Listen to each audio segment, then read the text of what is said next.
Hi, Shannon. Hi. You're fresh out of a detox spa. Oh, yes, with a very fun bunch of people. That was super fun. Did you need that because of this season of Housewives, or? You know what? We were all talking about kind of wanting to put our bodies in a reset, and I'm going to be doing in about a month a new show for Peacock. So I need to get, I hate to say it, bathing suit ready. Because you're going to be dating guys in Mexico. I mean, yikes. I don't know if you can say much about that, but how are you feeling about that and the women you're going to be there with? You know what? I'm excited about that. I think it's going to be really fun. So I'm really excited that they asked me to do it. Was it an immediate yes, or did you have to think about if I mean, of course. Well, no, it kind of was, because I mean, what else am I doing? My kids are all be back in school, and I don't have anything else going on, so it'll be fun. A little girls' getaway? I'm going to have fun with it. I'm walking into it saying this is just going to be fun. He always said, I'm a good guy. I don't deserve this. Oh, John, what I could say, what I could release. You have no idea the story about John Jansen. You have no idea. Tamara has questioned why you stayed with John Jansen for 4 years if he is this so-called monster. So what? I cared about John. So, you know, at the beginning of our relationship, you know, I thought within 2 weeks, I was told a lot of the same things that Alexis was told. I mean, verbatim. So I thought that this was my future husband. And when you are in hard times, you think about those good times. So it was always my hope that we would get back to that. Got it. You were kind of back with him when all this happened. I was back with him. Okay, you were. We both knew deep down it wasn't going to work, and we didn't want to admit, you know, we just didn't want to make a big deal out of it. But we kind of made a big deal out of it by saying we're not back. Right. But then it looks like he abandoned you at a time of major need. What was the timing of finally parting ways? About 10 days, or 10 days, 2 weeks after the DUI, he called me and said, he was supposed to take me back to Vicky's house, and he said, we're done.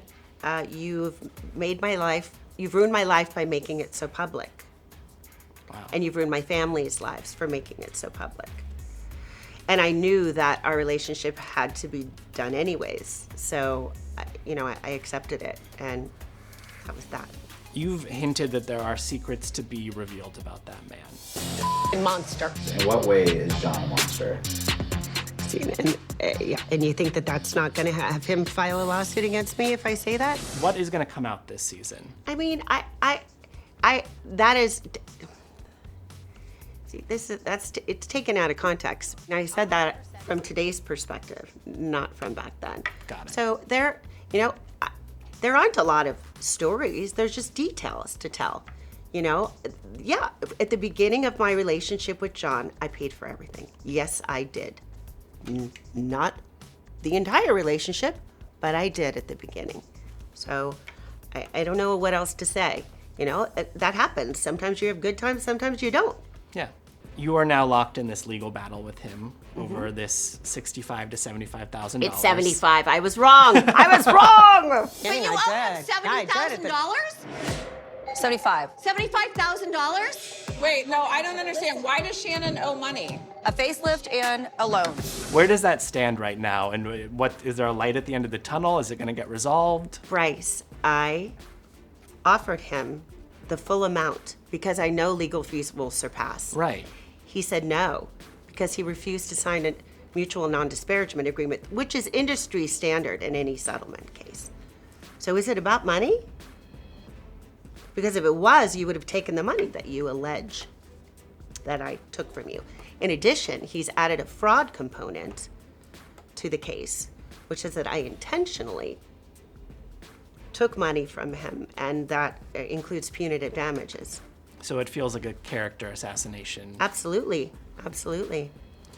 Complicating all of this, of course, is your new co-star Alexis Bellino rejoining the show. She's a friend. Establish the timeline for me of finding out they were dating and then finding out she was going to be around you for filming. But I'll tell you, John and I ended things, and I think he met her about 6 weeks later. And as soon as I saw that photograph of them at the Quiet Woman, I knew she's going to be back on the show. I knew it in my gut. But I didn't officially find out until right before we filmed. Did you feel set up or betrayed that happened? I wasn't happy about it. No, I wasn't. To the point of him calling off things for good with you because he was tired of being a public figure, essentially. He's a private person, Bryce. So to go with somebody who's now was a public figure, but now on a different level because she's back on television, what's your read on? He's doing red carpet interviews at Oscar parties now. So it was very private. You have said that your real issue with Alexis is founded in the lawsuit you were in with her ex-husband. And you teased that you would go find the cease and desist that came that had her name on it. You sent Tamara and I a cease and desist letter. It was your signature, and I will dig it up. Does that document ever materialize? Tune in. Okay. Tune in. Alexis and John gave a joint interview recently to Carlos King, where he said the following, and it's not a nice quote. "What's it like to fail every day? Every day to fail at everything. That's what it felt like to date her. How does that make you feel?" What is your response to that? Well, I find humor in it, actually. Good. But, you know, there were periods. I talked about it on the show when he and I would argue, which was often. He would ghost me up to, I think the longest was like 10 days. So yes, I would verbalize my my hurt, that's not the relationship that I wanted to have. So, and we did argue all the time, but you know, it's like, gosh, John, you're such a good guy. You're such a good guy. You're trying all the time. I mean, we had good times. Yeah. We did. I hung out with you two before, yes. You have been out with us, Bryce. Yes. We've had dinner. Yeah. He also said that he does not feel that you could survive without the show. What do you think he meant by that? I think he meant financially, Okay. which, I mean, I'd have to find something else to do, but, you know, it would be a struggle. It would be a struggle. You say in the most recent episode that John is coaching Alexis. Absolutely, like he did with me. We know you've been coached, Alexis. Like, I can't Do you want receipts? Because I'll prove. I'll pull it up. Because he's given them all to you. So what does that coaching entail? Well, you know, he, before I would film, you know, or especially last year's reunion, I mean, that was just my head was spinning. You need to say this, you need to say this, you need to do this. And, you know, it's something that you didn't see, but when I was talking to Gina and Emily on that football field, Gina said, I was telling Alexis I have my own relationship with John because John yelled about her a few years ago. And on that night, I said, John, like, why were you so upset? He goes, well, I couldn't find the food. You know, the alcohol hit me, whatever. And so Gina said, Alexis turned to me at the luncheon and said, he was hungry. I said, what? So he had told Alexis that story, and her response was supposed to be he was hungry. Knowing John as well as you do you have a message or warning for Alexis? I wish them well. I think they're perfect for each other. Is there any hope you find friendship with her, or is that a moot point? I mean, and putting John aside, if she was not dating John, I would have the same conversation with her. She started the ball rolling.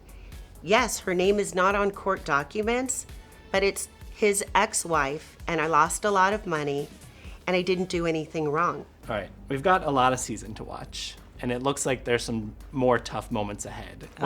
It's beyond. What can you tell me about the tease we get in the trailer of you in a bathrobe just breaking down with the other women? This is too much for someone to deal with. Way too much. He's a monster. I, for the first time in my life, thought I was going to have a nervous breakdown. I was told things, I was talking to my attorney off to the side, and I was told things with the girls that I couldn't believe. In regards to the John In regards situation? to, yes, Okay. yes. Is that the lowest point for you this season? No, Whoa. no, it's not. What's lower than that? Well, it's a lot. Okay. It's just, A near nervous breakdown sounds like No, but it's not that I was going to have a nervous breakdown, but just more happens. And again, I want to make it clear that I do not want to be portrayed as a victim because I'm not. If anything, I've proven to myself that in the last year, I'm a survivor. I'm not a victim. What are the highs we can look forward to? There has to be some good in all Okay, of well, this. I get it that you have to condense a show because I've had silly moments that you haven't seen yet. But my times with Emily and Gina are fun. And with Vicky, with Vicky, it's just nonstop laughter. So you're going to see more of the Shannon and Vicky show. Okay. And Dos staff, amigas. asking if you want to come see her staph infection in the bathroom. Oh my God. It's gross. If I go like this, just yellow pus comes out of me. I was thinking like, oh my God, is it airborne? Right, is it contagious? I don't want to be near it.